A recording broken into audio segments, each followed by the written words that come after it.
স্বাগতম।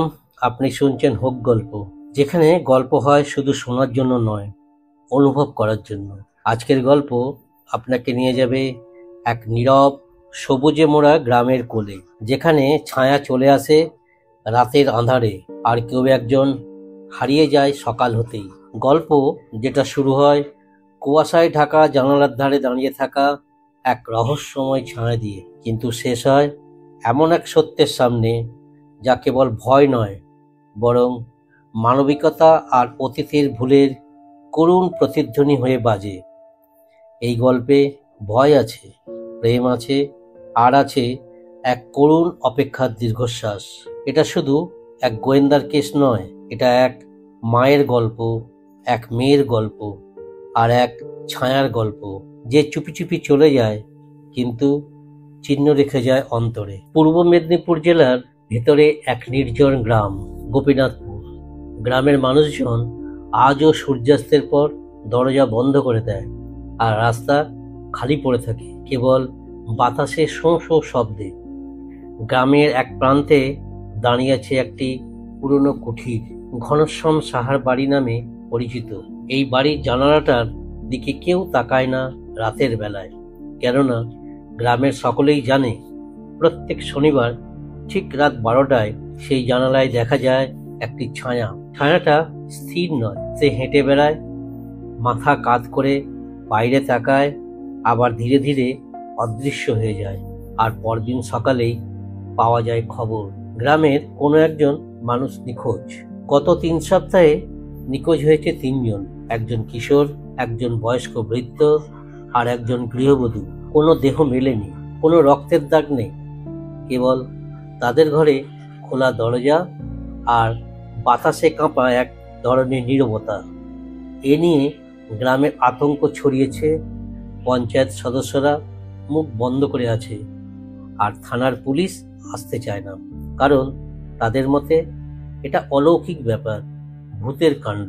কিন্তু শহর থেকে একজন এসেছেন, নাম গোয়েন্দা মীরা চৌধুরী, কলকাতার নামকরা ক্রিমিনাল সাইকোলজিস্ট এবং মাটির মতো ঠান্ডা মনের এক নারী, যিনি বিশ্বাস করেন ভূত নেই, আছে মানুষ আর মানুষের দোষ।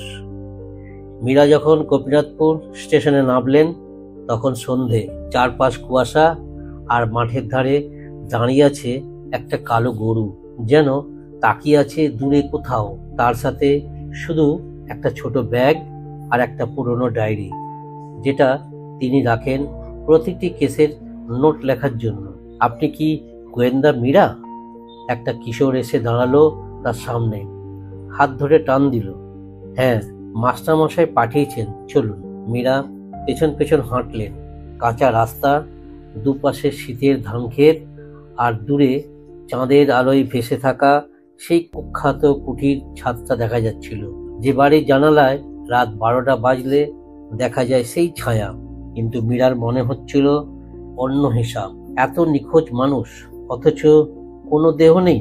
ছায়া কি সত্যি কারো প্রতিচ্ছবি, নাকি এটা কেবল একজন মানুষের খুব সূক্ষ্ম ও পরিকল্পিত ছদ্মবেশ?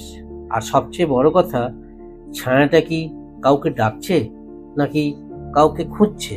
গোয়েন্দা মীরার পা পড়ল গোপীনাথপুরের কাঁচা রাস্তায় ধুলোয়, আর চারপাশ যেন থমকে গেল। এমন নিস্তব্ধতা তিনি আগে দেখেননি। একটা পাতা নড়লে তার শব্দ যেন চারিদিক প্রতিধ্বনিত হয়। কিশোর ছেলেটি, নাম তার পল্টু, তাকে নিয়ে যাচ্ছিল গ্রামের প্রাথমিক বিদ্যালয়ের এক ঘরে, যেখানে মীরার থাকার ব্যবস্থা করা হয়েছে। গ্রামের একমাত্র মাস্টারমশাই বিভূতি সান্যাল, যিনি এই কাণ্ড পুলিশকে লিখিত অভিযোগ জানিয়েছিলেন, তিনি এই গোয়েন্দার আগমনের পিছনে প্রধান ভূমিকা রেখেছেন। পল্টু পথ চিনিয়ে চলতে চলতে বলল, আপনাকে সবাই ভয় পায়, কারণ শহর থেকে কেউ যদি আসে সে আবার ফিরে যায় না। গত বছর এক সাংবাদিক এসেছিলেন, তিনিও এখনো ফেরেননি। মীরা নীরব থেকে শুধু ছেলেটির মুখটা লক্ষ্য করলেন।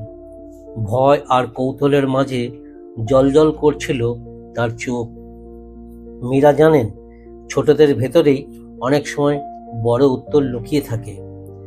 বিদ্যালয়ের পুরনো শ্রেণীকক্ষটি তার থাকার জায়গা, তবে ভেতরে চাদর তোলা খাট, টেবিল, হ্যারিকেন আর একটি পাতলা কাঁথা রাখা আছে। মাস্টারমশাই এসে তাকে অভ্যর্থনা জানালেন, কণ্ঠে এক চাপা উদ্বেগ। মীরা দেবী, আমি জানি এটা আপনার জন্য ছোট কেস নয়, কিন্তু আমরা ভয় পাচ্ছি। এমন কিছু ঘটছে যার ব্যাখ্যা আমরা দিতে পারছি না। যাদের নিখোঁজ হতে দেখছি তাদের কেউ কোনোদিন আর ফেরেনি।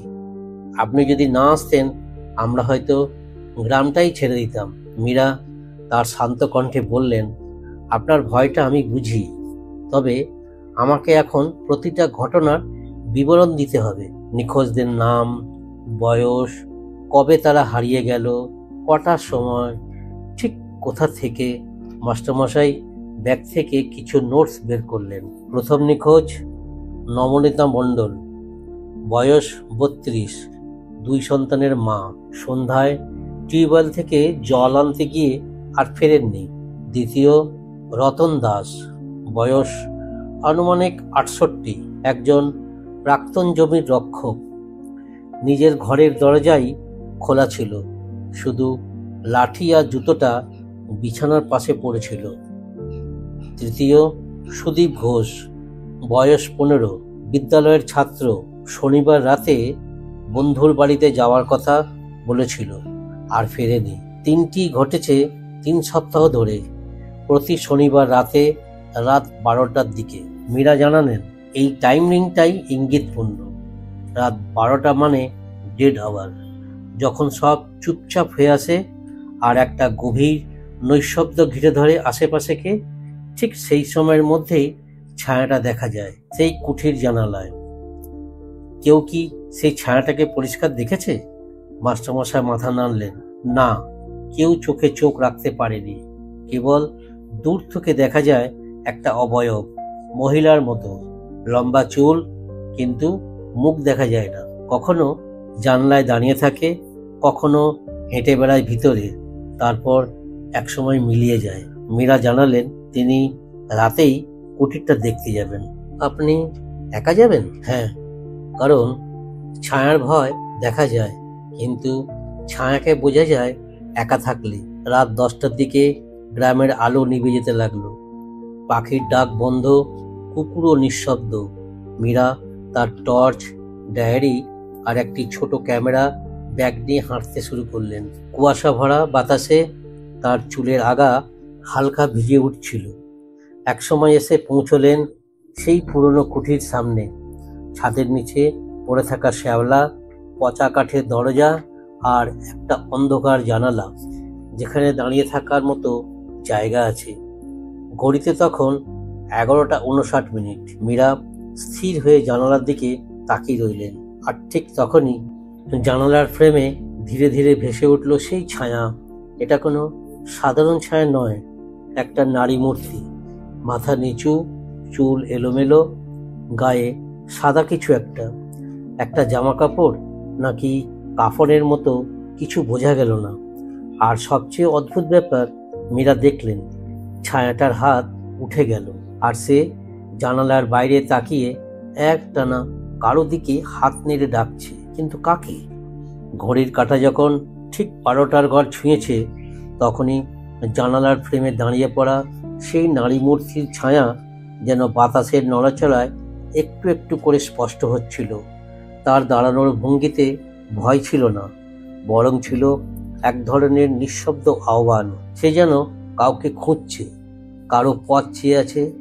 মীরা তার চোখ না সরিয়ে তাকিয়ে রইলেন।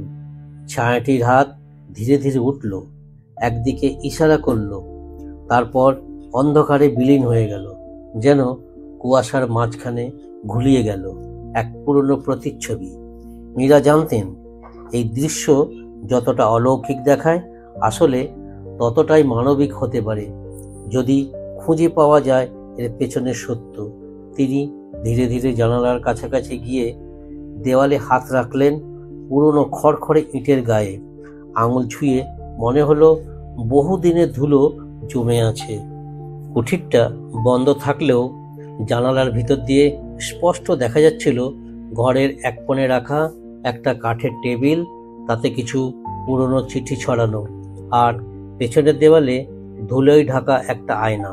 সন্ধেবেলায় মাস্টারমশাই যেভাবে কুটিরে চাবি দিয়েছিলেন সেটা মীরা সাথে এনেছিলেন। কাঁপা আলোয় তালা খুলে তিনি ধীরে ধীরে ভেতরে ঢুকলেন। ঘরের ভেতরে একটা ভিন্ন ধরনের গন্ধ, পুরনো কাঠ, পচা শ্যাওলা আর কোথাও যেন শুকনো গোলাপ ফুলের মতো মিশ্রিত এক সুগন্ধি বাতাস। আলো ফেলে তিনি ঘুরে দেখলেন ঘরটি। একটি টেবিল, দুটি চেয়ার, একটি খাট যার গদি ছেঁড়া, আর এক কোণে ছুঁচলো একটা আয়না। মীরা আয়নার সামনে দাঁড়িয়ে বুঝতে পারলেন এই আয়নাটি রাতের অন্ধকারে জানালার আলোয় প্রতিবিম্ব তৈরি করে। কিন্তু প্রশ্ন হলো, প্রতিবারই ছায়া কি একই রকম, নাকি শুধু শনিবারই সে দেখা দেয়?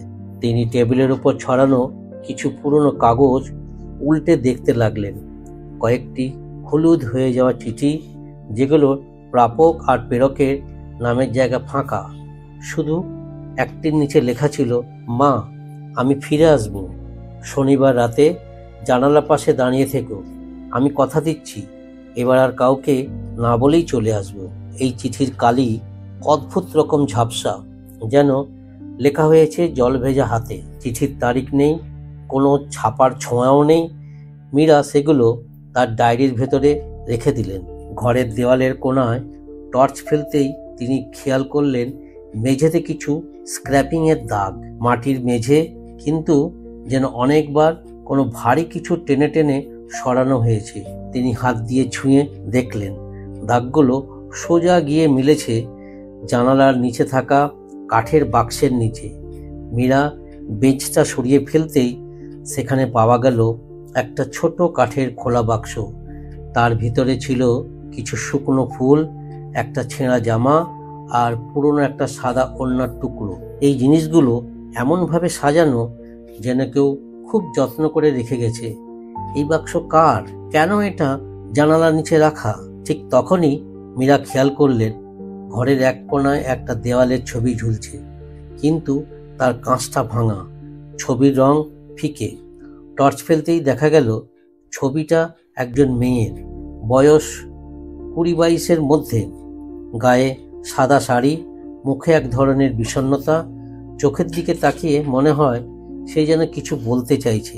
মীরা তার ডায়েরিতে লিখলেন, এই ছায়া শুধু আতঙ্ক তৈরি করে না, সে যেন কারো জন্য অপেক্ষা থাকে। তার হাতে চুড়ি ছিল, বাক্সে শুকনো ফুল, আর চিঠিতে সেই এক কথা, ফিরে আসবো। কার কাছে ফিরতে চেয়েছিল সে, এবং কেন? শনিবার রাত তখন গভীর হচ্ছে। হঠাৎ বাইরের কুকুরের গর্জন শুনে মীরা জানালার দিকে তাকালেন। ঠিক তখনই দেখলেন দূরে কারা যেন হেঁটে যাচ্ছে কুয়াশার ভেতর। একজন নয়, 3 জন। তাদের হাঁটা অদ্ভুত ধরনের, মাথা নিচু, একরকম ঘোরের মধ্যে। মীরা তৎক্ষণাৎ ক্যামেরা বার করে ছবি তুললেন। এরা কারা? এরা কি নিখোঁজ হওয়া মানুষগুলো, নাকি ছায়ার ডাক শুনে এগিয়ে যাওয়া সেই অদৃশ্য পথিকরা যারা আর কখনো ফিরে আসে না? পরদিন সকালে গোয়েন্দা মীরা গ্রাম ঘুরে দেখতে বের হলেন। গ্রাম যেন আধা জেগে থাকা এক ঘুমন্ত মানবের মতো, যেখানে চারপাশে আলো আছে কিন্তু চেতন নেই। লোকজন খুব কম কথা বলে, আর কেউ চোখে চোখ রাখতে চায় না। সে যাকে জিজ্ঞাসা করে সবাই কিছু না কিছু লুকিয়ে রাখার চেষ্টা করে। কিন্তু মীরা জানেন এমন চুপচাপ পরিবেশের মধ্যে সবচেয়ে বেশি কথা বলে বৃদ্ধরা, কারণ তারা অতীত জানে, ভুলে যেতেও চেয়েছে তবু ভোলেনি। গ্রামের প্রান্তে একটা পুকুর পাড়ে বসে থাকা বৃদ্ধাকে দেখে তিনি এগিয়ে গেলেন। নারীর বয়স 80 ছাড়িয়েছে, হাতে কাঁপুনি, চোখে কাঁচ। নাম নিরুপমা ঠাকুমা। মীরা তার পাশে বসে বিনয়ের সাথে জিজ্ঞাসা করলেন, ঠাকুমা, আপনি ঘনশ্যামের বাড়ির ব্যাপারে কিছু জানেন? ঠাকুরমার চোখ একবার উঠল, তারপর কাঁপা গলায় বললেন, ঘনশ্যামের একটাই মেয়ে ছিল, নাম ছিল মেঘলা। চুপচাপ, শান্ত, খুব বেশি কথা বলতো না, কিন্তু চোখে ছিল অদ্ভুত এক আলো। সে গান করত, জানালার ধারে বসে, জানেন, শনিবার রাতে। মীরা তাকিয়ে থাকলেন চুপচাপ। তারপর মেঘলার প্রেমে পড়েছিল একজন শহুরে মাস্টার। তখন পোস্টিং হয়েছিল কাছের হাই স্কুলে। রোজ চুপি চুপি দেখা করত, কিন্তু কেউ কিছু টের পেত না। একদিন মেয়েটা অন্তঃসত্ত্বা হয়ে পড়ে। সে ছেলেটাকে জানিয়েছিল, কিন্তু সেই শহুরে মাস্টার সে পালিয়ে যায়। মেঘলা একা পড়ে যায়। ঘনশ্যাম সাহা মুখে কুলুপ এঁটে দেন। মেয়েকে ঘরের ভেতর বন্দি করে রাখেন, নিশ্চুপ, নিঃশব্দ। আর ঠিক সেই শনিবার রাতেই মেঘলা নিজের ঘরে বসে গলায় দড়ি দেয়। মীরার গলা শুকিয়ে গেল। তারপর ঘরটা তালা বন্ধ করে দেওয়া হয়। ঘনশ্যাম সাহা পরদিন সকালে নিজেই নিখোঁজ হন। কেউ জানে না কোথায় গেলেন। মেয়েটার মৃত্যু হয়েও গেল না যেন। প্রতিবার শনিবার রাতে কেউ না কেউ দেখেছে ওই জানালার ধারে মেঘলা দাঁড়িয়ে আছে, তার হাতে চিঠি, চোখে কান্না, আর সে ডাকছে যার কথা সে চিঠিতে লিখেছিল। মীরা ডায়েরিতে লিখে রাখলেন প্রতিটি কথা। নিরুপমা ঠাকুমার মুখে আবছা ভয়, কিন্তু আরো বেশি আছে একটা চাপা দুঃখ, যা বয়সের চামড়ার মতো মুছে ফেলা যায় না। তিনি জিজ্ঞাসা করলেন, এই ঘটনায় পুলিশ কিছু করেছিল? পুলিশ এসেছিল, কিন্তু কোনো প্রমাণ পায়নি। কারণ মৃতদেহটা পাওয়া যায়নি। শুধু ওড়না, জামা আর কিছু ছেঁড়া চিঠি ছিল ঘরে। তারা বলল আত্মহত্যা, কিন্তু আমরা জানি সে মরেনি, সে আছে জানালায় দাঁড়িয়ে। মীরা এবার আরো নিশ্চিত হলেন এই ছায়ার পিছনে আছে এক অসমাপ্ত সম্পর্ক, এক অব্যক্ত প্রতিশ্রুতি। আর গ্রামের নিখোঁজ মানুষরা কেবল যাদের সে ডাকে তারাই নয়, তারা সবাই হয়তো মেঘলার সেই অপ্রাপ্ত ভালোবাসার ছায়ার সঙ্গে মিশে গেছে। হঠাৎ পেছন থেকে পল্টু এসে খবর দিল, আবার এক অদ্ভুত ব্যাপার হয়েছে। আমাদের স্কুলের ছাদে রক্তের মতো কিছু লাল রং দেখা যাচ্ছে। আর কাল রাত থেকে আমাদের পাশের বাড়ির এক কিশোর সঞ্জয় নেই। মীরার চোখে আবার ছায়া নেমে এলো। এই কেসটা অতীতের নয়, এখনো চলছে। ছায়া এখনো ডাকছে, আর কেউ একজন এখনো জবাব দিচ্ছে। পল্টুর কথায় মীরা থেমে রইলেন না। শুকনো কুয়াশার মধ্যে হেঁটে বালির রাস্তা পেরিয়ে সকালবেলার আধা ঘুমন্ত স্কুলের দিকে এগিয়ে গেলেন। বিদ্যালয়ের ছাদে ওঠার সিঁড়ি ধুলোয় ঢাকা ছিল। মনে হচ্ছিল বহুদিন কেউ উপরে যায়নি, কিন্তু আজ সকালেই যেন কারো পায়ের ছাপ পড়ে আছে সেখানে। হালকা কর্দমাক্ত ছাপ, ঠিক যেন কোনো কিশোর পায়ের ছাপ। সেই ছাপগুলো মীরার মনে করিয়ে দিল সঞ্জয়ের কথা, গ্রামের সেই নিখোঁজ কিশোর যে গতকাল রাত থেকে নিরুদ্দেশ। ছাদে উঠেই মীরার চোখ আটকে গেল। দুই কোণে টিনের চালে কিছু লালচে দাগ ছড়িয়ে ছিটিয়ে রয়েছে। প্রথমে মনে হতে পারে রক্ত, কিন্তু মীরা টর্চ ফেলে আঙুল ছুঁয়ে নিয়ে দেখলেন এটা আসলে রক্ত নয়, বরং আড়ম্বরপূর্ণ লাল রং, যেটা শুকিয়ে গাঢ় খয়েরি হয়ে গেছে। কিন্তু আশ্চর্যই যে সেই দাগগুলো কোনো এলোমেলো ছাপ নয়, এগুলো যেন একটি নির্দিষ্ট প্যাটার্ন তৈরি করেছে। তিনি মাপে মাপে এগোলেন। একটা বৃত্তাকার রেখা, তার ভিতরে 3টি ছোট বিন্দু, ঠিক যেমন তান্ত্রিক চিহ্ন আঁকা হয় কোনো পুরনো ধর্মীয় প্রথায়। আর এই প্রতীকের কেন্দ্রবিন্দুতে পড়ে আছে একটা ছেঁড়া টি শার্টের টুকরো। টুকরোটা নীল রঙের, আর তার গায়ে লেখা সঞ্জয় 11A। মীরার গলা শুকিয়ে গেল। এই তো সঞ্জয়ের স্কুলের ড্রেসের অংশ। তিনি ডায়েরিতে লিখলেন, ছায়া শুধু জানলায় দাঁড়িয়ে থাকে না, সে হেঁটে বেড়ায়। সে বেছে নেয় তাদের, যাদের সে ডাকে। তারা কোনো কারণ আছে। স্কুলের ছাদ কেন এখানে তার অস্তিত্বের চিহ্ন?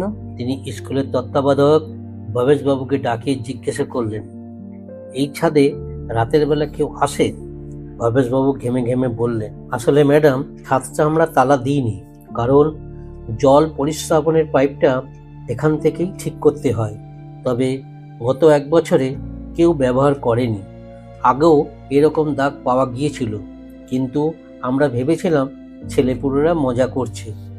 মীরা জানতেন এটা ছেলে মানুষের কাজ নয়। এই প্রতীক, এই গঠন সবকিছুই ইঙ্গিত করে এক গভীর মানসিক প্রস্তুতি। কারো মনে আছে একটা অভিশাপ, একটা দুঃখ এবং হয়তো প্রতিশোধের আগুন। ঠিক তখনই পল্টু দৌড়ে এসে বলল, আবার ঘনশ্যামের কুটিরের পেছনে একটা পুরনো কুয়ো পাওয়া গেছে। তার ঢাকনা হঠাৎ খোলা অবস্থায় পাওয়া গেছে আজ সকালে। মীরা চমকে উঠলেন। কুয়ো? সেখানে আগে কেউ যেত না? না, সবার বিশ্বাস ছিল ওখানে ভূত থাকে, কিন্তু আজ সকালবেলায় কুয়োর চারপাশে খড় আর সাদা কাপড় পাওয়া গেছে। মীরা দ্রুত ছুটে গেলেন কুটিরের দিকে। এই প্রথমবার তিনি নিজেকে ছায়ার খুব কাছাকাছি অনুভব করলেন, যেন ছায়া তাকে নিজে ডাকছে। এক অদৃশ্য ফিসফিসে কণ্ঠে বলছে, এসো, আমার ইতিহাস জানো, আমার অপেক্ষা বোঝো। কুঠিরের পিছনে গিয়ে তিনি দেখলেন সেই কুয়োটা কঠিন পাথরের তৈরি, অনেক পুরনো। চারপাশে মাটিতে ছড়িয়ে রয়েছে কিছু কাপড়ের ছেঁড়া অংশ আর কয়েকটি শুকনো ফুলের মালা। তিনি নিচু হয়ে খেয়াল করলেন একটা ছোট্ট মাটির প্রদীপ এখনো শুকনো অবস্থায় সেখানে রাখা। কেউ যেন এখানে রাত্রিকালীন কোনো স্মরণ অনুষ্ঠান করেছে। মীরা মনে মনে বললেন, এখানে কেউ এখনো মেঘলাকে স্মরণ করে, এখানে কেউ তার কথা রাখে, হয়তো তার নির্দেশ মানে। তবে কে? কি তার উদ্দেশ্য? মীরার সামনে খুলে যাচ্ছে একটা ধীরে ধীরে জট পাকানো ছায়াময় অতীত, যেখানে মেঘলার শুধু মৃত্যু হয়নি, তার অপেক্ষাও থেমে যায়নি। কুটিরের পেছনে কুয়োর পাশে দাঁড়িয়ে মীরা বুঝলেন এই গ্রাম কেবল এক অতীত নয়, বরং একটি থেমে যাওয়া সময়, যেখানে প্রতিটি মানুষের মুখে লুকোনো আছে এক একটি চুপচাপ গল্প। তিনি সিদ্ধান্ত নিলেন কুটির সংলগ্ন বাড়িগুলোর বাসিন্দাদের সঙ্গে কথা বলবেন, বিশেষত যারা এখানে বহু বছর ধরে আছেন। প্রথমেই গেলেন এক বৃদ্ধ গৃহবধূর কাছে। মারিয়া পিসি, বয়স হবে 80-র কাছাকাছি, মুখে বলিরেখা, কিন্তু চোখ দুটো চঞ্চল আর বিস্ময় ভরা। মারিয়া পিসি ওই কুঠির পাশে ছোট টিনের ঘরে থাকেন বহু বছর ধরে। স্বামী মারা গেছেন অনেক আগেই। ছেলেমেয়েরা শহরে একা থাকেন আর মানুষের বাড়িতে কাজ করেন কখনো সখনো। মীরা তার সামনে গিয়ে বিনয়ের সাথে বললেন, আপনি অনেক বছর ধরে এই বাড়ির পাশেই থাকেন শুনেছি। আপনি হয়তো অনেক কিছু দেখেছেন যা আমরা জানি না। প্রথমে কিছুক্ষণ নীরব থেকে মারিয়া পিসি হঠাৎ ফিসফিস করে বললেন, ওই জানালার কাছে আমি মেঘলাকে দেখেছি ম্যাডাম, শুধু একবার নয়, বহুবার। সে শুধু দাঁড়িয়ে থাকতো না, মাঝরাতে হাঁটতো, যেন কাউকে খুঁজে বেড়াতো। মীরা নড়ে চড়ে বসলেন, বললেন, আপনি নিশ্চিতভাবে জানেন সেটা মেঘলা? বৃদ্ধা নিঃসংশয়ে বললেন, আমি তাকে অনেকবার দেখেছি, তার বিয়ের আগেও। সে যখন কিশোরী তখনও জানলার ধারে বসে গান গাইতো, আর বৃষ্টির রাতে সে ছাদে উঠে দাঁড়িয়ে থাকতো। এমনকি যেদিন সে মীরা মারা গেল সেই রাতেও আমি দেখি জানালার বাইরে দাঁড়িয়ে সে কারো নাম ধরে ডাকছে। তার মুখের অভিব্যক্তি এমন ছিল যেন কোনো প্রতিজ্ঞা রক্ষা করতে না পারার যন্ত্রণায় ভাঙা একটা আত্মা। মীরা এবার সরাসরি প্রশ্ন করলেন, আপনি জানেন কি সে কার সন্তান গর্ভে ধারণ করেছিল? প্রশ্ন শুনে মারিয়া পিসির চোখে হঠাৎ এক অদ্ভুত ভয় ছায়া ফেলল। তিনি ধীরে ধীরে বললেন, সে ছেলে স্কুলে পড়াতো, ভালো কথাবার্তা, ভালো পোশাক, গোপনে আসতো দেখা করতে। আমি জানতাম, তবে কিছু বলিনি। মেঘলা একদিন কেঁদে এসে বলছিল পেটের ভেতরে একটা প্রাণ আছে। আমি তাকে বোঝাতে চেয়েছিলাম বাবা যদি রেগে যায় তাহলে কি হবে, কিন্তু সে শুধু বলেছিল ছেলেটা ফেরার কথা দিয়েছে। তারপর আর বেশি দিন হয়নি, এক রাতেই সব বদলে গেল। ঘনশ্যাম সাহা বাড়ি ছেড়ে গেলেন, আর মেয়েটা আর কখনো দেখা যায়নি তাকে। গল্পের এই অংশে এসে মীরার মনে এক ভয়াবহ সম্ভাবনা জেগে উঠল। যদি মেঘলা আত্মহত্যা না করে থাকে, যদি সে কোথাও আটকে ছিল, অথবা আরো অদ্ভুত, যদি সেই গর্ভজাত সন্তান কোনোভাবে বেঁচে থাকে এবং আজ সেই এই রহস্যের কেন্দ্রে থাকে। মীরার মনে প্রশ্ন জাগলো, গ্রামের নিখোঁজ হওয়া কিশোরেরা কি এই ঘটনার সঙ্গে যুক্ত হতে পারে? কি মেঘলা সেই অসহায়তা আজ পরিণত হয়েছে এক অদৃশ্য প্রতিশোধে, যা যুগপৎ আকুতি ও আক্রোশে পরিপূর্ণ? মারিয়া পিসি হঠাৎ আরেকটি বিষয় বললেন, ম্যাডাম, আপনি জানেন, মেঘলা মরেনি, অন্তত ওর দেহ কেউ দেখেনি। ওর বাবা বলতো, মেয়ে ঘর থেকে উধাও, শুধু জানালার পর্দা ভেজা আর ঘরে বৃষ্টির জল। আমি এখনো মাঝে মাঝে দেখি, সে শুধু জানালায় নয়, আমার ঘরের পেছনের গলিতে হেঁটে যায়। তার পায়ের আওয়াজ শোনা যায় একটানা টিপ টিপ করে, আর তারপর নিঃশব্দ। এইসব তথ্য শোনার পর মীরা এবার নির্দিষ্টভাবে নিজের পর্যবেক্ষণের নোট লিখলেন। ঘটনার সময়সীমা, নিখোঁজ হওয়া কিশোর, মেঘলার আত্মহত্যার অসম্পূর্ণ প্রমাণ এবং স্থানীয় গোপনদর্শী, সবই ইঙ্গিত দিচ্ছে এই ছায়া, এই ডাক, এই শনিবার সবকিছু একটি গভীর বেদনা বিধুর অভিশাপের ফাঁদ, যা কোনো অলৌকিক ঘটনার চেয়ে অনেক বেশি মানবিক, ভয়াবহ এবং বাস্তব। দুপুরে রোদ এসে পড়েছে কুঠিরের চালের উপর, আর মীরার চোখে স্পষ্ট হয়ে উঠেছে সেই ছবিটা, একটি মেয়ে যে নিজের ভালোবাসা হারিয়ে দিয়েছিল সমাজের ভয় আর নীরবতার কাছে, এবং সেই মেয়ে আজও ফিরে ফিরে আসে, হয়তো নিজের সন্তানকে খুঁজতে, অথবা তার মৃত্যুর প্রতিশোধ নিতে। গ্রামের সবচেয়ে পুরনো পাথরের রাস্তা ধরে হাঁটতে হাঁটতে মীরার মনে হচ্ছিল সে যেন সময়ের ভিতর দিয়ে হেঁটে চলেছে। প্রতিটি ধাপে জমে আছে শতাব্দী পুরনো অভিশাপ, কষ্ট আর অপেক্ষার গন্ধ। তার কাছে আসা প্রতিটি কাহিনী, প্রত্যক্ষদর্শীর অভিজ্ঞতা আর ছায়ার প্রতিটি উপস্থিতি মিলে যেন এক জটিল ধাঁধার সৃষ্টি করছে। সঞ্জয়ের নিখোঁজ হওয়ার পর থেকে গ্রামের আতঙ্ক আরও গাঢ় হয়েছে। পল্টু জানালো, গ্রাম থেকে খানিক দূরে একটা জঙ্গলের ভেতর একটা পুরনো পরিত্যক্ত টালির ঘর আছে। গ্রামের মানুষ যাকে বলে মেঘলার ঘর। কথিত আছে মৃত্যুর আগের দিন সেখানেই সে গিয়েছিল। মীরা সিদ্ধান্ত নিলেন, এই ঘরই হতে পারে ছায়ার চলার শেষ পথ, অথবা তার শুরু।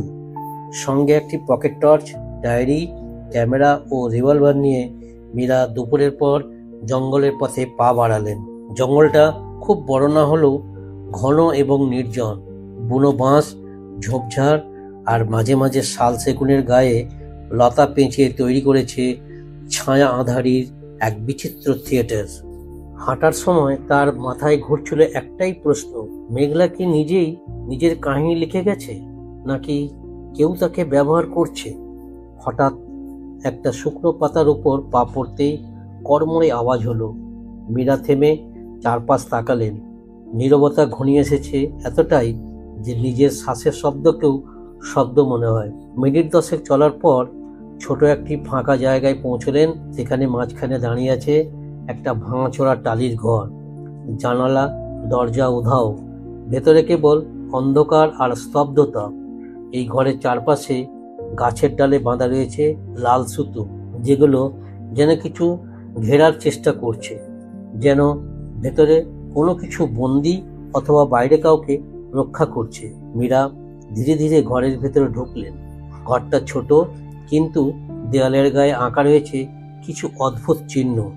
ত্রিভুজের মধ্যে চোখ, চাঁদের আকার, নারী মূর্তির অবয়ব আর কিছু বাংলা হরফ, যা অর্ধেক মুছে গেছে। ঘরের মাঝখানে একটা পুরনো কাঠের দালানে রাখা একটি কাপড় মোড়া কিছু জিনিস। ধীরে ধীরে সেই কাপড় সরিয়ে তিনি যা দেখলেন তা দেখে তার শির দ্বারা বেয়ে ঠান্ডা বয়ে গেল। একটি ছোট ছেলে, প্রায় 14-15 বছর বয়সী, ঘুমিয়ে আছে। চোখ বন্ধ, মুখের নিস্তব্ধতা, কিন্তু তার গায়ে সেই একই সাদা কাপড় যা মেঘলার ওড়নার মতো। পাশে রাখা একটি মাটির প্রদীপ নিভে গেলেও তার নিচে কিছু লেখা। আমি ফিরিনি, কিন্তু সে এসেছে। মীরা ছেলেটিকে না জাগিয়ে প্রথমে তার নিঃশ্বাস পরীক্ষা করলেন। সে বেঁচে আছে, শুধু ঘোরের মধ্যে, গভীর ঘুমে, অথবা কোনো প্রেতশক্তির প্রভাবে সংহত। ঘরের এক কোণে হঠাৎ বাতাসে উঠতে থাকা এক পাতায় লেখা পাওয়া গেল, যেন কেউ রেখে গেছে তার জন্য। কাগজে স্পষ্ট হাতে লেখা, আমার ছায়া যাদের ছুঁয়ে যায় তারা কিছু সময়ের জন্য হারিয়ে যায়, কিন্তু যারা সত্য দেখে তারা ফেরে না, কারণ তারা আমাকে চিনে ফেলে। আমি কে? আমি শুধু একটি অপেক্ষা। মীরার গলা শুকিয়ে গেল। এ তো সেই ছেলেটি, সঞ্জয়। ছায়া কি তাকে নিয়ে গিয়েছিল, নাকি সে নিজেই এসেছিল ছায়ার ডাকে সাড়া দিয়ে? ঠিক তখনই হঠাৎ ঘরের বাইরে একটি মৃদু শব্দ, টুক টুক টুক। মীরা জানাল দিয়ে তাকে দেখলেন একটি ছায়ামূর্তি দাঁড়িয়ে আছে। পেছন ফিরে তাকাচ্ছে না, মাথা নিচু। তার দাঁড়ানোর ভঙ্গি ঠিক মেঘলার মতো, কিন্তু তার পায়ের ছায়া নেই। মীরা ক্যামেরা তোলার আগেই ছায়া ঘুরে দাঁড়ালো, আর সেই মুখ কোনো সাধারণ মেয়ের নয়। সেটা ছিল এই শহরের শিক্ষক, যার মুখের ছবি মারিয়া পিসির ঘরের পুরনো অ্যালবামে তিনি আগেই দেখে গেছেন। কিন্তু সে তো পুরুষ। তাহলে ছায়া কি একটাই নয়?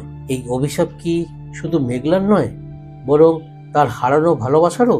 ঘরের জানালার বাইরে দাঁড়িয়ে থাকা ছায়ামূর্তিটি হঠাৎ মেঘলার মতো নয়, বরং তার প্রেমিক, সেই শহরের শিক্ষকের মুখ ধারণ করায় মীরার শরীরে যেন বিদ্যুৎ খেলে গেল।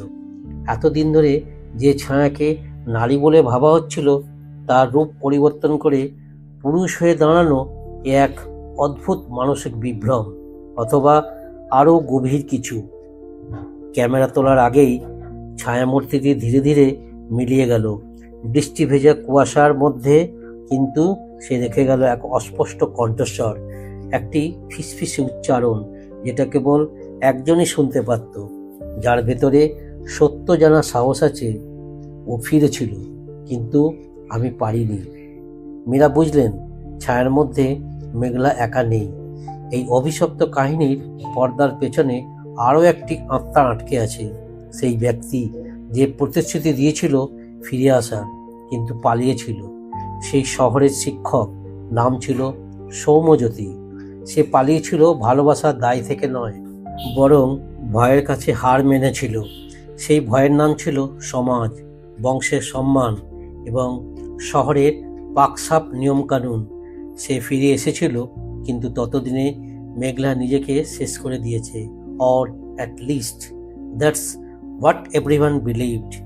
মীরা ফিরে গেলেন মারিয়া পিসির ঘরে, হাতে সঞ্জয়ের জামার টুকরো আর ঘরের মাটিতে পাওয়া ছেঁড়া চিঠিটা। মারিয়া এক দৃষ্টিতে সেগুলোর দিকে তাকিয়ে বললেন, ও ছেলে বেঁচে আছে তো? মীরা মাথা নেড়ে বললেন, হ্যাঁ, কিন্তু ঘোরের মধ্যে আছে। কেমন যেন কেউ তার মনে ঢুকে বসে আছে। মারিয়ার চোখ ফেটে জল এলো। ও, ওই ছেলেটার রক্তে সেই অতীতের কান্না আছে। হয়তো সেই মেঘলারই সন্তান। কেউ জানতো না সে সন্তান জন্মেছে, কারণ মেঘলার গর্ভাবস্থার কথা একেবারে চেপে গিয়েছিল। কিন্তু একটা দিন আমি দেখেছিলাম বাড়ির পেছনের দিকে একটা পাথরের উপর রাখা হয়েছিল এক নবজাতককে, আর তখনই বৃষ্টির মধ্যে ঘনশ্যাম সাহা এসে ছেলেটাকে কোথাও নিয়ে গেল। তারপর আর কেউ জানেনি তার কথা। মীরা জিজ্ঞাসা করলেন, ঘনশ্যাম সাহা কি জীবিত ছিলেন তখন? মারিয়া বললেন, আমরা ভেবেছিলাম উনি পালিয়েছেন, কিন্তু আসলে উনি নিজের মেয়ের মৃত্যুর পর ভেঙে পড়েছিলেন। তার মৃত্যুর দায় নিজে নিতে না পেরে চুপচাপ ছেলেটাকে নিয়ে গিয়ে এক বন্ধুর কাছে লুকিয়ে রাখেন।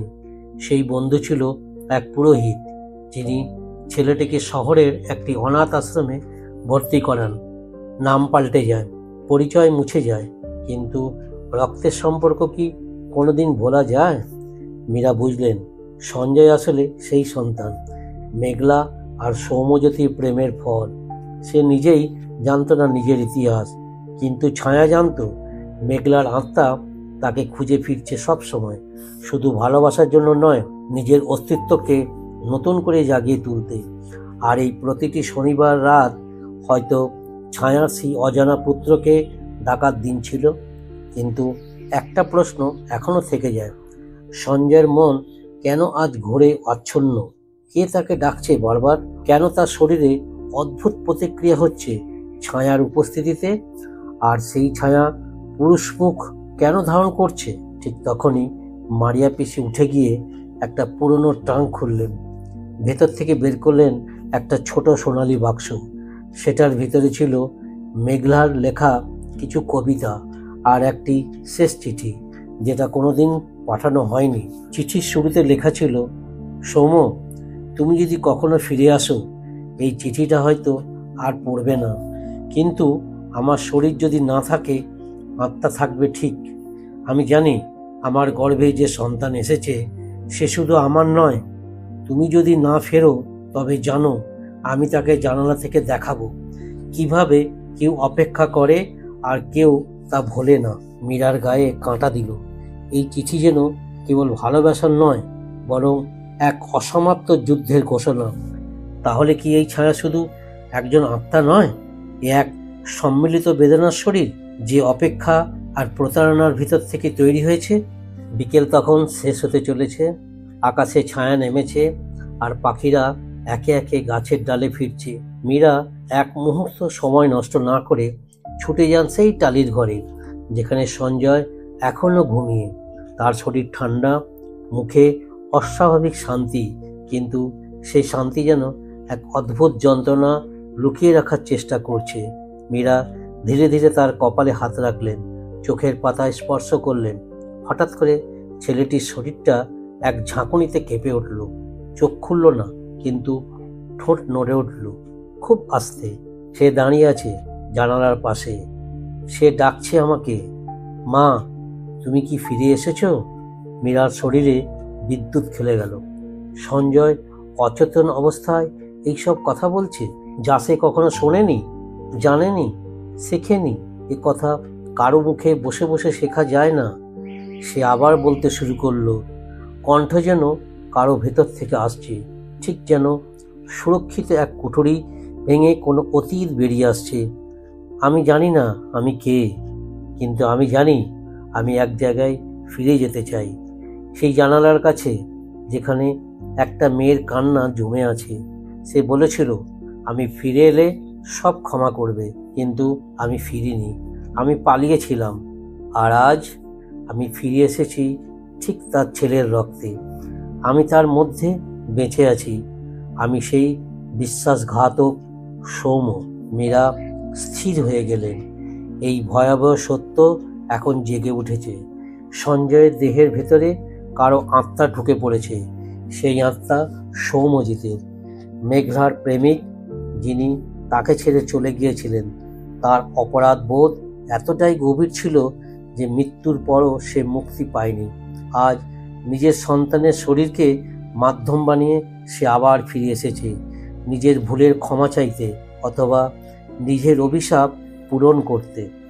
সঞ্জয়ের চোখ তখনও বন্ধ, কিন্তু মুখে এক অপার্থিব হাসি। সে হঠাৎ বলে উঠল, তুমি কে? তুমি কি আমার বিচারক? তাহলে বলো, আমি কি ভুল করেছিলাম? ভালোবাসা যদি পাপ হয়, তবে আমি পাপী। কিন্তু ভয়টা আমার গ্রাস করেছিল। আজ আমি জানি ভয় দিয়ে প্রেম থেকে পালানো যায়, কিন্তু ক্ষমা চাওয়া যায় না। মীরার চোখে জল চলে এলো। এই বালক আর বালক নেই, সে এখন দুই আত্মার সংঘর্ষ স্থল। একটি আত্মা মাতৃত্বের, আরেকটি গোপন প্রেমের। মেঘলার অপ্রকাশিত মা হওয়া আর সৌম্যর অনুশোচনায় পুড়ে যাওয়া আত্মা আজ এক হয়ে গেছে এই শরীরে। হঠাৎ ঘরের বাতাস ভারী হয়ে উঠল। জানালার ফাঁক দিয়ে হিমেল হাওয়া ঢুকে এলো। আলো নিভে গেল। একটা সাদা কুয়াশার মতো আলোর রেখা জমে উঠল সঞ্জয়ের শরীরে, মাথার উপরে। মীরা তাকিয়ে থাকলেন। সেই আলোয় ধীরে ধীরে গঠিত হতে লাগলো এক নারী মূর্তি। মুখটা অস্পষ্ট, চোখ দুটো গভীর বিষাদের। মেঘলা। সে কিছু বলছে না, কেবল সঞ্জয়ের দিকে তাকিয়ে আছে। তারপর ধীরে ধীরে মীরার দিকে তাকিয়ে ছোট্ট একটা মাথা নাড়ল, যেন কিছু অনুমতি চায়, যেন কিছু ছাড়তে চাইছে, কিন্তু পুরোপুরি নয়। মীরা কিছু না বলে মাথা নেড়ে সম্মতি দিলেন। মুহূর্তের মধ্যেই সে কুয়াশা মিশে গেল বাতাসে। আলো ফিরে এলো। সঞ্জয়ের চোখ ধীরে ধীরে খুলল। সে অবাক চোখে চারপাশ দেখল। তার কপালে ঘাম, গলা শুকনো, আর মুখে স্পষ্ট ভয়। সে ফিসফিস করে বলল, আমি কোথায় ছিলাম দিদি? আমার ঘুম পাচ্ছিল না, কিন্তু মনে হচ্ছিল কেউ আমার মধ্যে ঢুকে কিছু বলছে। কে সেটা? মীরা কেবল বললেন, তুমি এখন ঠিক আছো সঞ্জয়? তোমার ভেতরে অনেক শক্তি আছে, তুমি শুধু জানো না। তারপরে তিনি সঞ্জয়ের কাঁধে হাত রেখে মনে মনে বললেন, এই ছায়া শুধু খুন করে না, এ বাঁচিয়েও দেয়। শুধু প্রেত নয়, এ এক অপূর্ণতা, যেটা কখনো কখনো ফিরে আসে একটা শেষ আলোর খোঁজে। সঞ্জয়কে নিয়ে মীরা যখন কুঠির থেকে বেরিয়ে এলেন, তখন সন্ধে গড়িয়ে প্রায় রাত নামতে শুরু করেছে। আকাশে বাঁকা চাঁদ, আর চারপাশে সেই পরিচিত নির্জনতা, যেটা গ্রামবাসীদের এত বছর ধরে ভয় দেখিয়ে এসেছে। গ্রামের দিকে ফিরতে ফিরতে পল্টু হঠাৎ দৌড়ে এসে জানালো, দিদি, আবার একটা লোক নিখোঁজ, আজ রাতেও। মীরা স্তব্ধ হয়ে গেলেন। কে? পল্টু বলল, 2 নম্বর পাড়ার হরিমণ্ডলের ছেলে। বারান্দায় বসেছিল, রাত 9টার দিকে হঠাৎ করে উধাও হয়ে গেছে। খালি একটা চটি পড়েছিল বারান্দায়। মীরার বুকের ভেতর কেমন যেন ধপধপ করতে লাগলো। তাহলে এই ছায়ার অভিশাপ শেষ হয়নি? সঞ্জয়ের উদ্ধার মানেই শেষ নয়, নাকি আরো কিছু বাদ ছিল, যেটা মেঘলা বা তার আত্মা বলার চেষ্টা করছিল? তিনি দ্রুত ছুটে গেলেন সেই বাড়িতে, হরিমণ্ডলের বাড়ি, যেখানে গিয়ে দেখলেন ঘরের সামনের উঠোনে লোক জমে গেছে। সবাই চুপচাপ দাঁড়িয়ে আছে, যেন কেউ একজন বুঝে গিয়েছে এই নিখোঁজ আর 5 জনের মতো নয়। মীরা বারান্দার মেঝেতে হাঁটু গেড়ে বসে চটির পাশে মাটিতে চোখ রাখলেন। আর ঠিক তখনই একটা অদ্ভুত বিষয় লক্ষ্য করলেন। চটির পাশে ছাপ নেই, বরং মাটি যেন হঠাৎ এক জায়গায় গভীর হয়ে গেছে, যেন কেউ সেখান থেকে বেরিয়ে এসেছে। মনে হচ্ছিল ভেতর থেকে পা রেখেছে কেউ, একজন নয় বরং 2 জন। মীরা হাতে টর্চ ফেলে আরো ভালো করে দেখলেন। মাটির ওপর হালকা করে লেখা আছে 2টি শব্দ, দেখো আয়নায়। এই প্রথমবার ছায়া কিছু বলল, কিন্তু কেন আয়না? মনের ভেতর অনেক প্রশ্ন নিয়ে মীরা ফিরে এলেন পুরনো স্কুল ঘরে, যেখানে সেই প্রথম ছাদে পাওয়া গিয়েছিল লাল রঙের প্রতীক, সঞ্জয়ের জামা, আর জানালার সামনে দাঁড়িয়ে থাকা অদৃশ্য ছায়ার ইঙ্গিত। স্কুলের ছাদের একপাশে সিঁড়ির পাশে একটা ভাঙা ঘরে রাখা ছিল একটা পুরনো আয়না, কালো কাঠের ফ্রেমে বাঁধানো, যার একপাশে চিড় ধরেছে আর গায়ে ধুলো জমে আছে দিনের পর দিন। মীরা আয়নাটার সামনে দাঁড়িয়ে নিজের প্রতিবিম্ব দেখতে পেলেন না স্পষ্টভাবে, কিন্তু তারপর হঠাৎ একটা ঝাপটা বাতাস আসতেই আয়নার কাঁচ ঝাপসা হয়ে গেল, আর সেই ঝাপসা ভেতরেই ধীরে ধীরে গঠিত হতে লাগলো একটা মুখ। মুখটা কোনো মেয়ের, চোখে কান্নার রেখা, ঠোঁটে অস্পষ্ট হাসি। মীরা এক পা এগিয়ে গিয়ে কাঁচে হাত রাখতেই সে মুখটা তার চোখের সামনে থেকে উপে গেল, এবং ঠিক তখনই কাঁচের ওপাশে অন্য একটা দৃশ্য ভেসে উঠল। একটা ছোট ঘর, জানালা পাশে বসে আছে এক মেয়ে, মেঘলা। সামনে দাঁড়িয়ে আছে একটি পুরুষ, সৌম্য। সে বলছে, আমি ফিরবো, কথা দিচ্ছি, বিশ্বাস করো। আর মেঘলা বলছে, তুমি যদি না ফেরো, আমি জানালার বাইরে চলে যাব। আর সেই মুহূর্তে দরজায় ধাক্কা। ঘরে ঢুকছে কেউ, এক বৃদ্ধ মানুষ, চোখে আগুন। সে চিৎকার করে উঠছে, তুই পেটের ছেলে নিয়েছিলিস, তুই কলঙ্ক। তারপর হাতে লাঠি তুলে সে আঘাত হানে মেয়েটির মাথায়। আলো নিভে যায়, আয়না আবার ফাঁকা। মীরার মুখে কেবল একটি বাক্য ভেসে আসে, মেঘলা খুন হয়েছিল। যে মৃত্যু এতদিন আত্মহত্যা বলে জানা গিয়েছিল, সেটা আসলে এক নিষ্ঠুর খুন ছিল, করা হয়েছিল বাবার হাতে। হয়তো সমাজের লজ্জা ঢাকতে অথবা নিজের রাগ মেটাতে, এবং সেই কথা চাপা পড়ে গিয়েছিল বহু বছর ধরে। সবাই ভেবেছিল সে আত্মহত্যা করেছে প্রেমিকের চলে যাওয়ার শোকে, কিন্তু আসল শোক ছিল প্রেমিকের অনুপস্থিতি নয়, নিজের বাবার হাতে মৃত্যুর ভয়। মীরা তখনই বুঝলেন এই ছায়া এখন শুধু প্রতিশোধ নয়, এক ন্যায়ের প্রক্রিয়া যার মধ্য দিয়ে অন্ধকারকে আলোয় আনা যায়, সত্যকে প্রকাশ করা যায়। আর সেই সত্য সঞ্জয়ের ভেতরেই বেঁচে আছে। সেই ছায়া এখন মীরাকে বলছে, আমার গল্পটা এখন তুমি বলো। পরদিন সকালটা গ্রামের অন্য যে কোনো দিনের চেয়ে ভিন্নভাবে শুরু হয়। গোয়েন্দা মীরা গ্রাম প্রধানের কাছে গিয়ে এক বিশেষ অনুরোধ জানান, আজ সন্ধ্যায় সবাইকে পুরনো স্কুল ঘরের মাঠে ডাকুন, আমি একটা কথা বলতে চাই। গ্রামের মানুষরা বিভ্রান্ত হলেও মীরার চোখের দৃষ্টি আর কণ্ঠের দৃঢ়তা দেখে কেউ প্রশ্ন তোলে না। সন্ধ্যা গড়িয়ে রাত নামতেই মাঠ ভরে ওঠে কৌতূহলী চোখে, ফিসফিস শব্দে, কেউ কেউ আবার ভয়ে মেশানো প্রার্থনায় ঠোঁট নাড়ে। পুরনো কুটির সেই জানালার দিকে কেউ তাকাতে চায় না, কারণ তাদের বিশ্বাস আজও শনিবার, আর আজ রাত 12টা বাজলেই সেই ছায়া আবার আসবে। মীরা মাঝ মাঠে দাঁড়িয়ে হাতে ধরে রাখেন সেই আয়নার টুকরো, যেটা তিনি ভেঙে নিয়ে এসেছেন পুরনো স্কুল ঘর থেকে। আয়নাটির কাছে এখনো লেগে আছে সেই দাগ, সেই ছাপ, যার মধ্যে দিয়ে তিনি দেখেছিলেন ইতিহাসের এক নির্মম ক্ষত। কণ্ঠে দৃঢ়তা এনে তিনি বলতে শুরু করলেন, আপনারা সবাই জানেন মেঘলার কথা। আপনারা বিশ্বাস করেন সে আত্মহত্যা করেছিল প্রেমিকের চলে যাওয়ায়, কিন্তু সত্যি কথা হলো সে খুন হয়েছিল নিজের বাবার হাতে। সেই ঘাতক, যিনি নিজের মেয়ের প্রেম ও মাতৃত্বকে লজ্জা বলে ভেবেছিলেন, আর সমাজের চোখে নিজের মুখ বাঁচাতে তাকে শেষ করে দিয়েছিলেন। মাঠে নিস্তব্ধতা নেমে এলো, বাতাস হঠাৎ করে থেমে গেল, কেবল দূরে একটা কুকুরের ডাকে সেই নিস্তব্ধতা ভেঙে উঠল। মীরা থামলেন না, তিনি এগিয়ে গিয়ে বললেন, মেঘলা আমাদের কাছে শুধু একটা ছায়া নয়, সে এক মেয়ে যে প্রেম করেছিল, সন্তান ধারণ করেছিল এবং বিশ্বাস করেছিল যে ভালোবাসা তাকে দেবে সম্মান, তার নতুন জীবন। কিন্তু তার জীবন শেষ হয়েছিল ঘরে বসেই, পিতার হাতে। এই সত্যটা এতদিন ঢাকা ছিল আপনাদের ভয়ে, সমাজের ভয়ে। এখন সময় এসেছে সেই ভয়কে শেষ করার।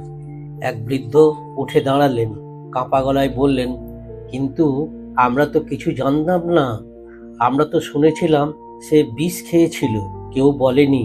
মীরা তার দিকে তাকিয়ে বললেন, আপনারা জানেননি কারণ কেউ জানাতে দেয়নি।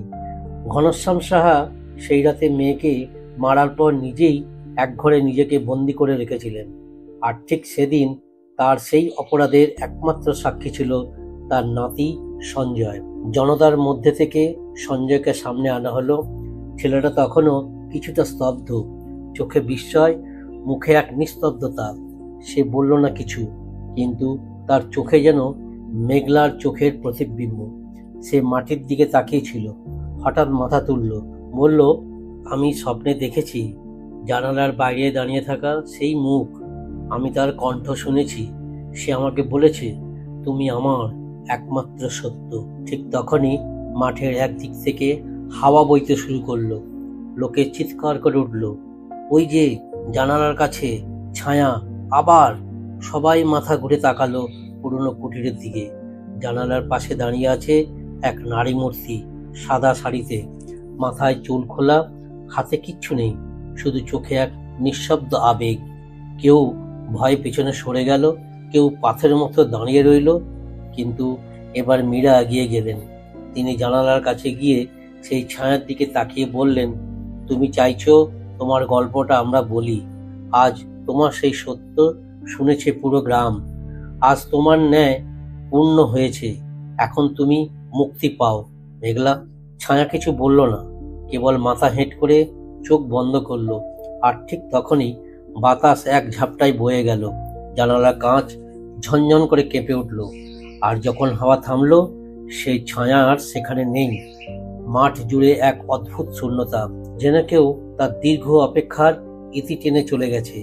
মীরা নিঃশব্দে ফিরে দাঁড়ালেন। পেছনে সবাই চুপ, কেবল এক প্রবীণ নারী ফিসফিস করে বললেন, আজ অনেক বছর পর ঘড়ির কাঁটা যেন থেমে থেমে বলছে সে সত্যি মুক্ত হয়েছে। রাতটা গভীর হলেও গ্রামের মানুষ যেন প্রথমবারের মতো ভারমুক্ত নিঃশ্বাস ফেলল। এতদিন ধরে যেটাকে তারা অশরীরী আতঙ্ক ভেবে এড়িয়ে গেছে, সেই ছায়া আজ তাদের সামনে উঠে এলো এক জীবন্ত ইতিহাস হয়ে। একটা কন্যা যে ভালোবেসেছিল, মা হয়েছিল এবং সবশেষে হারিয়েছিল নিজের অস্তিত্ব, তবু ভালোবাসার ভিতর দিয়েই ফিরে এসেছিল নিজের সন্তানকে ছুঁয়ে দেখার শেষ এক প্রচেষ্টায়। পরের দিন সকালে মীরা সেই কুটির সামনে দাঁড়িয়েছিলেন। বাতাসে ভোরের ছোঁয়া, পাখিরা ধীরে ধীরে গাছের ডাল নেড়ে নেড়ে ডাকছে। সামনে দাঁড়িয়ে সঞ্জয়, একেবারে নিশ্চুপ, তার চোখের নিচে ক্লান্তি, কিন্তু চোখের ভিতর অদ্ভুত শান্তি। মীরা তার কাঁধে হাত রাখলেন, বললেন, তুমি জানো এখন থেকে কি করবে? সঞ্জয় মাথা নাড়ল।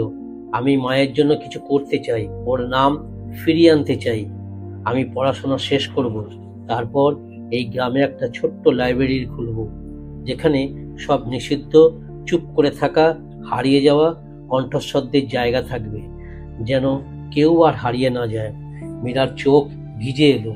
মনে মনে বললেন, এই তো সত্যিকারের ন্যায়ের বীজ, ভয় না পাওয়া ভবিষ্যৎ। মীরা গ্রাম ছাড়ার আগে পুরনো স্কুল ঘরে একবার ঢু মারলেন। সে আয়নার ফ্রেমটা এখনো পড়ে আছে, কিন্তু কাঁচ নেই। টেবিলের ওপর একটা চিরকুট রাখা, কেউ যেন রেখে গেছে। তাতে লেখা, ধন্যবাদ, তুমি আমাকে গল্প করে তুললে।